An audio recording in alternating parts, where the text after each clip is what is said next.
Ndabahaye ikaze muri kino kiganiro aho tubandanya tuganira ku gikorwa Yesu Kristo yadutumye nk'abigishwa biwe. Ndiasher niyo nizigiye, nezerewe no kubana namwe muri kino kiganiro kandi ndabahaye ikaze.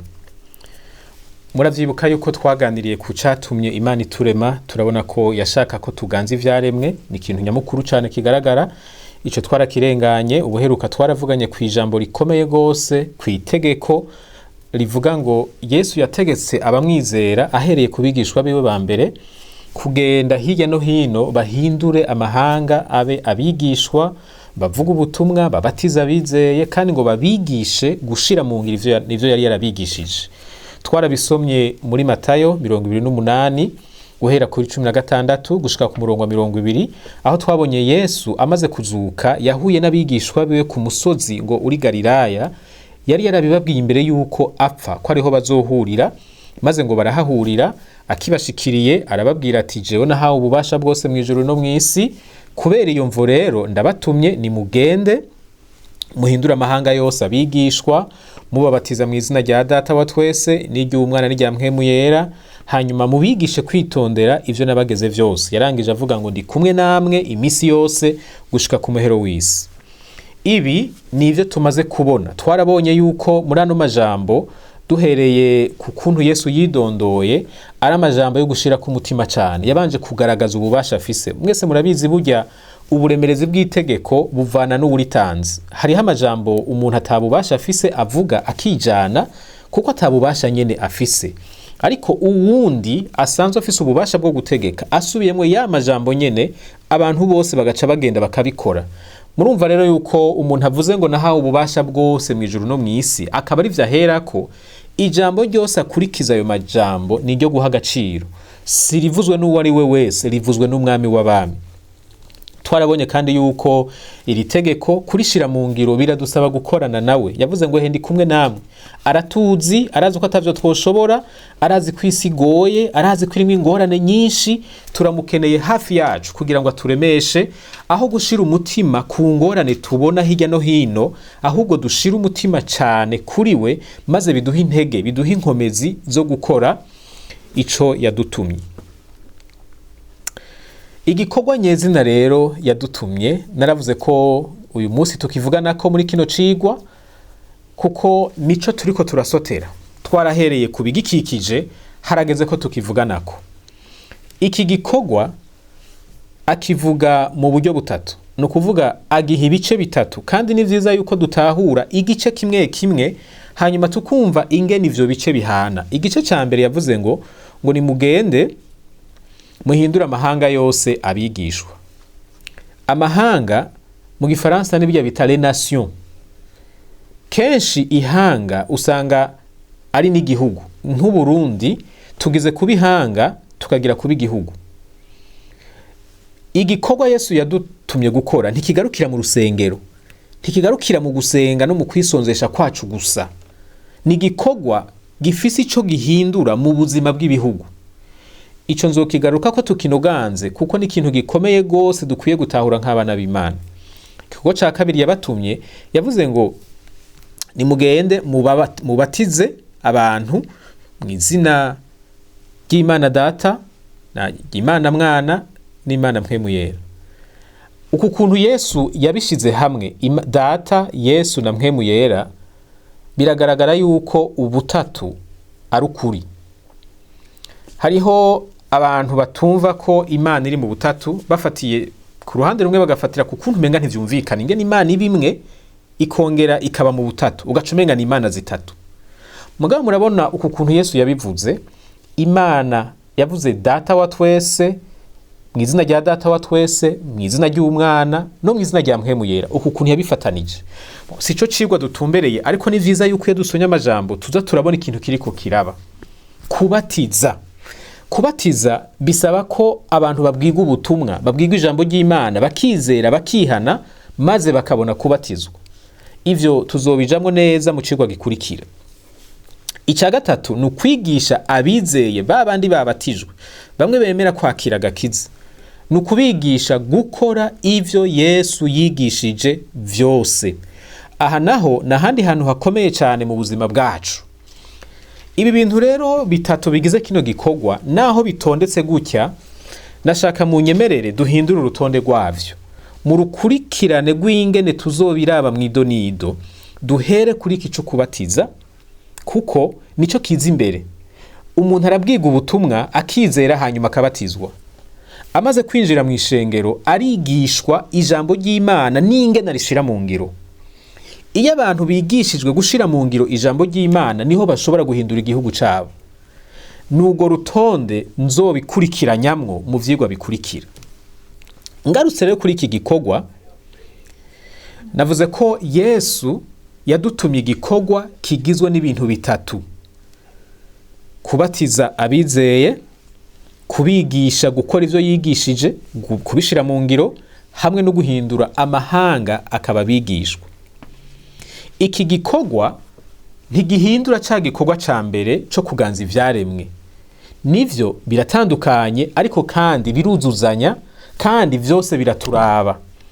Gukizwa ntibica bituma tudakoresha ubumenyi bwacu ngo dutore ubuhinga bushobora gutuma isi imera neza kurusha. Gukizwa ntibica biduha uruhusha rwo kutiga amashure kugira ngo tugire ubumenyi budushoboza gutunganya ubuzima bw'isi neza. Kiriya gikorwa ca mbere kiracabandanya, Imana ntiyagihagaritse. Igihe cose tuzoba tukibayeho kuri iyi si, tuzotegerezwa gukora ibikorwa vyo kuganza isi nk'uko twabibonye. Iki gikorwa ca kabiri co guhindura amahanga biciye mu kwigisha ijambo ry'Imana, kubatiza abizeye no kubigisha gushira mu ngiro ijambo ry'Imana, kirahwanye naho umugambi w'Imana ugeze uyu munsi. Muribuka ko twaboneye hamwe yuko mu rutonde rw'umugambi w'Imana uyu munsi ikigezweko ni ukwimenyekanisha kw'isi yose no kwerekana ivyiza biva mu gakiza n'ivyo Imana iriko irakora muri iki gihe c'ishengero.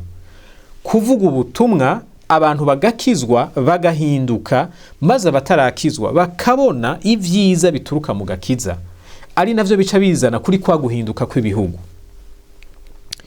Iki gikorwa si c'abarongozi b'amashengero gusa. Hariho igihe abakristo baba banebwe, ntibakoreshe ingabire Imana yabahaye, ntibakorere mu mihamagaro Imana yabashizemwo, kubera bumva ko ivyo bikorwa bakwiye kubihebera ishengero. Twese iki gikorwa kiratwerekeye bivanye n'ingabire Imana yaduhaye hamwe n'imihamagaro twahawe.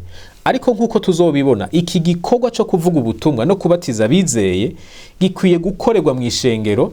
Abagikora bose bakwiye kugikora bari kumwe n'ishengero. Ibi si vyiza ko bikorwa umuntu uko avyumva, birakwiye kugira urutonde bikurikirana. Ariko kwigisha abantu gushira mu ngiro ijambo ry'Imana, urashobora kuvyigisha bajya abantu mukorana hajya ku kazi. Ntutegerezwa kuzana pastori wawe ngo bari babibigisha, vyo namugora kuhashika. Ariko wowe barakuzi nk'umukirisu, barakuzi nk'umuntu yubaha Imana, urashobora kugikora. Ariko nawe birasaba kuba warateguwe. Kindi shaka kuvuga nuko uwo mugambi Imana iwukora ikoresheje abizeye. Nkuko nabivuze mu cigwa carenganye, kwizera gukizwa bisigura ko umuntu yemeye gukoreshwa n'Imana. Hariho ibintu usanga bifatanye. Iyo wakiriye kimwe utegereza kwemera n'ikindi. Iyo wemeye kwambara impuzu, uba wemeye no kuyimesa, kuko ntushobora kuyambara ngo igume kwa kundi nyene. Haragera igihe udashobora kuyambara kubera yacafuye. Utayimesuye utegereza kuronka umuntu ayimesura. Udashaka kumesura areka kwambara. Ntushobora kwambara ngo hanyuma ngo ntibikenerwe kumesura. N'agakiza nuko kameze. Ntushobora kwinjira mu gakiza ngo ucuba hata kintu ukora mu bwami bw'Imana, ntibikunda. Abinjiyeyo haragera igihe babwirwa nk'uko abigishwa babwiwe itegeko ryo kugenda no gukora ivyo Imana ishaka, umuntu akoresheje ingabire Imana iba yaramushizemwo. Aya majambo ni vyiza ko tuyagenda ko buhoro buhoro, ntitwihute, kuko tutabishize mu ngiro tuzobibazwa, kandi tutabishize mu ngiro hazoba inkurikizi, kandi abazozibazwa ni twebwe. Reka nsubiremwo iri jambo: si vyiza kwifuza guhunga isi, tukagomba kuyivamwo ku nguvu, ukamenga Imana iyaba twashobora kuyiha igiturire, twoyihaye igiturire ikadukura aha hantu. Reka ndabisubiremo: Imana yahaturekeye ihazi bijya bibi tubona yoyizi ibibi byose bibaho, twebwe tuza agace gato cyane, ariko nahizi kwisi imeze nabi byarayihimbaye iyitugumizamwo. Ntaco bimaze rero kurondera kuyihunga, ahubwo ubwo n'ubugaba. Iyo umuntu yishize mu mutwe kwisi ari mbi akwiye kuyivamwo, akama ariko arishuza Imana uzontwara ryari, bituma mu bwenge bwiwe abo umuntu atiteguriye gukoreshwa n'Imana. Niyo abikoze abikora nk'umuzigo, abikora nk'itegeko, abikora nk'amananiza, ntabikora nk'umwana nezerewe no kuba umwizigirwa se ashobora gutuma mu migambi y'umuryango. Ivyo bitujana muri bwa buzima bwo kuremerwa n'amategeko, kuremerwa n'ivy'Imana idusaba, tukabona umenga Imana iragorana, Imana idutuma ibintu bigumye aho kunezerwa gukorana nayo mu mugambi wayo.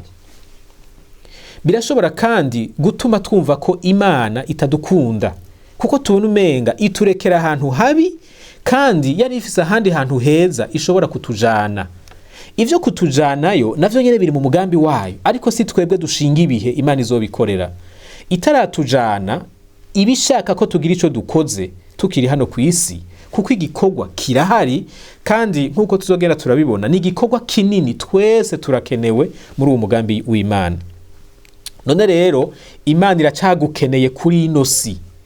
Ni wapfa ukava kuri ino si ntibizoba bigikunda kugira ico umaze mu bwami bwayo mu vyo uriko irakora aha ku isi. Nico gituma imbere yuko uwo munsi ushika, itwararike kumenya ico Imana yaguhaye. Itaranto Imana yaguhaye nizihe, zikoreshe kuko zirakenewe. Ntiyaziguhaye ngo uzozitware mu ijuru, yaziguhaye ngo uzikoreshe ukiri hano ku isi.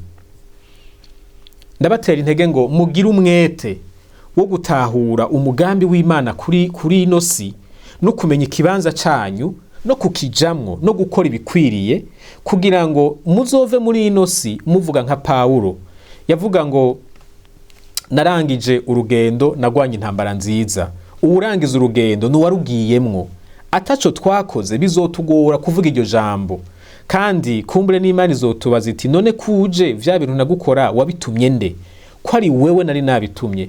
Tuvyumve neza rero, Imana iri ku kazi, Imana iri ku gikorwa, kandi abikoresha ni twebwe.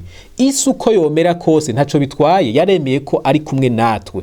Yesu ari kumwe natwe kuko arazi ko turi ahantu hagoye, ariko naho hagoye ico yadutumye kirashoboka. Imana idukomeze, Imana ibahezagire, kandi ibandanye yugurura gutahura, kugira ngo namwe muzoharugwe mu bahizi Imana izoba yarakoresheje muri iki gihe c'urunganwe rwacu. Imana ibahezagire. Amen.